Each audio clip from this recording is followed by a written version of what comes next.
सुरिलो खौ खिरिला चारीले आमाले होइन बुबाले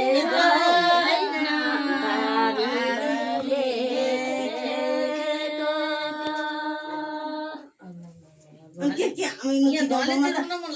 लुना गाउनु फेरि चुली झ्याम पनि डुबाउ जुन पनि डुबाउ औँसीको रातैमा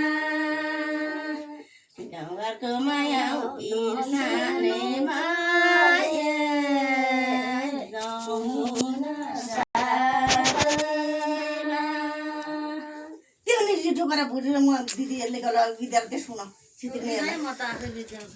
लुनु फेरि गीत के गर्नु त पहिले घाँस काट्दाखेरिदेखि सिक्नु भएको